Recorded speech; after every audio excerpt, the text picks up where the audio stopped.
ఇవాళ మీ అందరూ కూడా చూడొచ్చు ఇలా హైడ్రా పేరు మీద ఈ ప్రభుత్వం ఏ విధంగా హరాస్మెంట్ చేస్తుందనేది మీ అందరూ కూడా గమనిస్తూ ఉన్నారు. రేవంత్ రెడ్డి గారు నిన్నెక్కడో మాట్లాడుతూ నోటికొచ్చినట్టు మాట్లాడినరు. రేవంత్ రెడ్డి గారు మీరు మీ నోటికొచ్చినట్టు మాట్లాడినంత మాత్రాన మేము భయపడతామో వెనుకపోతామో అని మీరు అనుకుంటే మీ భ్రమాది. ఇలా మూసి రివర్ ఫ్రంట్ అనే పేరు మీద ఇలా రేవంత్ రెడ్డి గారు 1,00,000 కోట్ల రూపాయల స్కామ్ చేస్తూ ఉన్నాడు.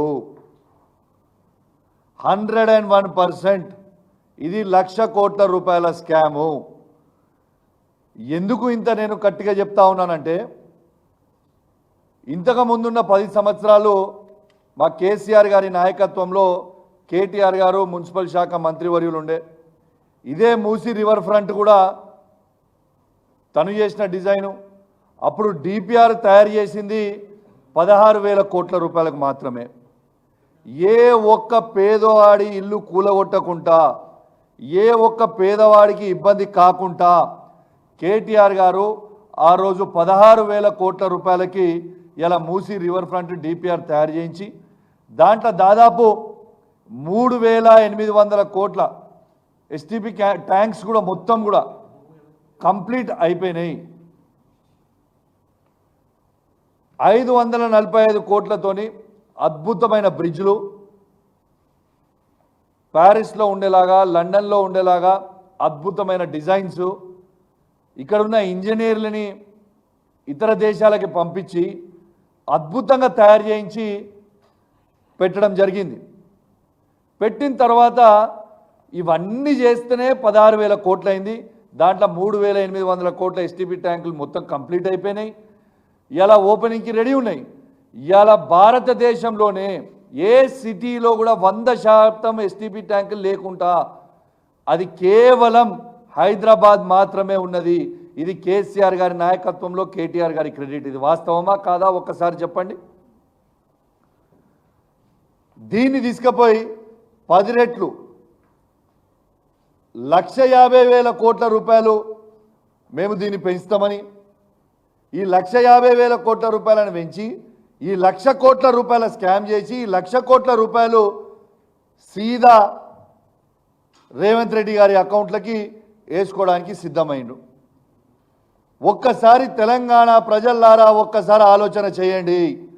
ఇదే రేవంత్ రెడ్డి గారు కేసీఆర్ గారు కాళేశ్వరం ప్రాజెక్ట్ కట్టినప్పుడు 1,00,000 కోట్లు పెట్టి కడితే అది తప్పు అన్నాడు. కాళేశ్వరం ప్రాజెక్ట్ 1,00,000 కోట్లు పెట్టి కడితే ఇలా 36 లక్షల ఎకరాలకి నీళ్ళు వస్తూ ఉన్నాయి డైరెక్ట్గా ఇండైరెక్ట్గా. ఇది వాస్తవం కాదా? అది చేస్తారో తప్పట. పేదోళ్ళ ఇండ్లు కూలగొట్టి ఈయన బ్యూటిఫికేషన్ చేసుడులా తప్పు లేదట.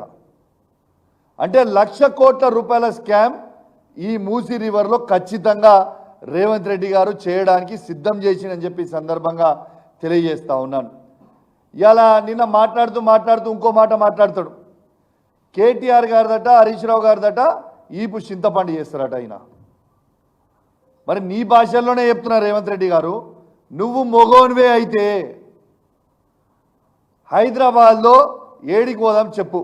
కుక్కట్పల్లికి వస్తావా, నాగోల్కి వస్తావా, రాజేంద్ర నగర్కి వస్తావా, జియాగూడకు వస్తావా, ఇంకా ఏడ ఈ మూసీ రివర్ ఫ్రంట్ పేదోళ్ళ ఇల్లు కూలగొడుతున్నావో ఆడికి నువ్వు వస్తావా సెక్యూరిటీ లేకుండా రా. నువ్వు కేటీఆర్ గారిది హరీష్ రావు గారిది ఈపు చింతపండు చేసుడు కాదు. ప్రజలు నీ ఈపు పుచ్చపండు చేయడానికి రెడీగా ఉన్నారా బిడ్డ. నువ్వు నోటికి వచ్చినట్టు మాట్లాడుతూ ఉన్నావు, నీ ఇష్టం వచ్చినట్టు మాట్లాడుతూ ఉన్నావు. నీ ఈపు పుచ్చపండు కావడానికి రెడీగా ఉంది. చాలా త్వరలోనే నీ ఈపు పుచ్చపండు ప్రజలే చేస్తారని చెప్పి సందర్భంగా తెలియజేస్తూ ఉన్నాను. ఇలా పేదోళ్ళ కళ్ళల్లో రక్తం చూస్తూ ఉన్నావు నువ్వు. ఇలా పేదోళ్ళ ఇల్లు కూలగొడితే ఏమొస్తుంది భయ్ నీకు? నాకు అర్థం కాదు. గరీబోళ్ళ ఇల్లు కూలగొడితే ఏమొస్తుంది నీకు? వాళ్ళని ఎందుకు ఇబ్బంది పెడతా ఉన్నావు? నేను స్వయంగా కేసీఆర్ గారి నాయకత్వంలో కేటీఆర్ గారితో హరీష్ రావు గారితో నేను కూడా మా శాసనసభ్యులు అందరం కూడా కలిసి వాళ్ళిద్దరితో కూడా పోవడం జరిగింది. ఆడ ప్రజల బాధలు చూస్తూ ఉంటే నిజంగా బాధ అనిపిస్తూ ఉంది, గుండె బరువెక్కుతూ ఉంది. అసలు ఎందుకు ఈ శాడిజం చేస్తూ ఉన్నావు? ఇలా రేవంత్ రెడ్డి గారు ఒక సైకో సీఎంగా అయిపోయిండు. రేవంత్ రెడ్డి గారు ఒక సైకో అయిపోయిండు. పిచ్చోని చేతిలో రాయిస్తే ఎటు కొడతాడో తెలియదు అన్నట్టు ఈయన చేతిలో ప్రభుత్వం ఇచ్చిన తర్వాత ఎవరిల్లు కూడా కొడుతుండో ఆయనకే అర్థమవుతలేదు. అసలు చాలా చాలా బాధాకరం. ఇలా పేదోళ్ళ బాధ చూస్తూ ఉంటే చాలా బాధ అనిపిస్తూ ఉంది. వాళ్ళ ఉసురు ఖచ్చితంగా నీకు తాకక తప్పదు. ఖచ్చితంగా నీవు తీవ్రమైన పరిణామాలు ఎదుర్కోక కూడా తప్పదని చెప్పి సందర్భంగా తెలియజేస్తూ ఉన్నాను. ఇవాళ నేను హైదరాబాద్ కానీ తెలంగాణ రాష్ట్రంలో మొత్తం కూడా చెప్తా ఉన్నా. ఇవాళ రాహుల్ గాంధీ గారేమో బుల్డోజర్ కా రాజ్ నై చలేగా అని హర్యానాలో ప్రచారం చేసిండు మొన్నటిదాకా, సారీ హిమాచల్లో. ఇవాళ ఈయన ఎక్కడ చేసిండు? ఈయన మొత్తము తెలంగాణలో బుల్డోజర్ కా రాజే నడుస్తుంది కదా. నేను తెలంగాణ ప్రజలందరూ కూడా చెప్తా ఉన్నాను, కేటీఆర్ గారు హరీష్ రావు గారు చెప్పినట్టు నేను కూడా మీ అందరు కూడా విజ్ఞప్తి చేస్తూ ఉన్నాను. ఆర్బీఎక్స్ అని రాస్తుండ్రు. ఆర్బీఎక్స్ అంటే రేవంత్ బుల్డోజర్. అది పెయింట్ కొట్టి ఆడ కేసీఆర్ అని రాయండి. మీ జోలికి ఎవరికి వచ్చినా కూడా ఊకునే ప్రసక్తే లేదు. ఖచ్చితంగా ప్రతి పేదవాన్ని కేసీఆర్ గారి నాయకత్వంలో ఖచ్చితంగా కాపాడుకునే బాధ్యత మాది అని చెప్పి సందర్భంగా వాళ్ళందరికీ కూడా తెలియజేస్తూ ఉన్నాను. అదేవిధంగా నా హుజురాబాద్ నియోజకవర్గంలో పోయిన వారం రోజులలో హుజురాబాద్ పట్టణంలో ఉన్న గుండ్ల చెరువు దగ్గర ఉన్న ఇండ్ల దగ్గర సర్వే చేసుకొని పోయినరు. గోస్కుల చెరువు దగ్గర సర్వే చేసుకొని పోయినరు. జమ్మికుంట దగ్గర నాయిన్ చెరువు దగ్గర ఉన్న అంబేద్కర్ కాలనీ దగ్గర ఉన్న పేదవాళ్ళ ఇండ్లు సర్వే చేసుకొని పోయినరు. హౌసింగ్ బోర్డు సర్వే చేసుకొని పోయినరు. జమ్మికుంటల కాలేజ్ గ్రౌండ్ ఉన్నది కూడా సర్వే చేసుకొని పోయినరు.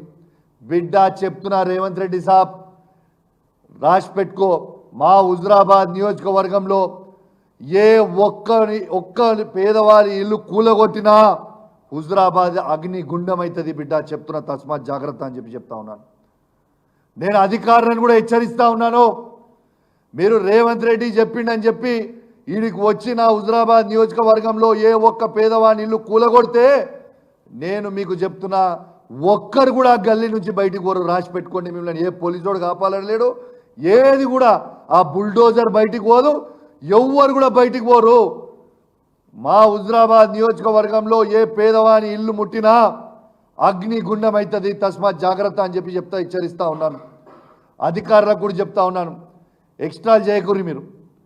ఇవాళ ఆంధ్రాలో ఇట్లనే అధికారులు ఎక్స్ట్రాలు చేస్తే ఏమైందా, 3 డీజీపీ ర్యాంక్ సంబంధించిన ఐపీఎస్ ఆఫీసర్లని సస్పెండ్ అయినరు. రేపు మళ్ళా కేసీఆర్ గారు వచ్చిన తర్వాత రాక ఎట్టు పరిస్థితి తప్పదు. 100% కేసీఆర్ గారు మళ్ళా ఈ తెలంగాణ రాష్ట్రానికి ఖచ్చితంగా ముఖ్యమంత్రి అవుతారన్న డౌట్ ఏం లేదు. కేసీఆర్ గారు వచ్చిన తర్వాత ఇవాళ ఏ అధికారులు ఎక్స్ట్రాలు చేస్తుర్రో మీ అందరు కూడా జైలుకు ఒక తప్పని పరిస్థితి అవుతుంది. మీరు గీత దాటి పనిచేస్తే మీరు ఇబ్బందులు పడే పరిస్థితి వస్తుంది.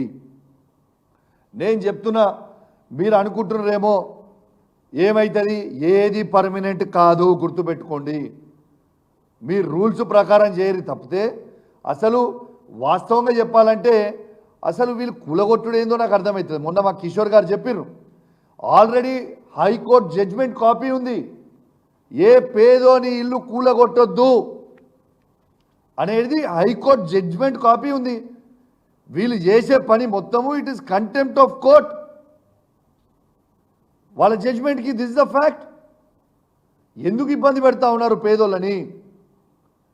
నేను దయచేసి చెప్తా ఉన్నాను, ఎవ్వరు కూడా భయపడకండి.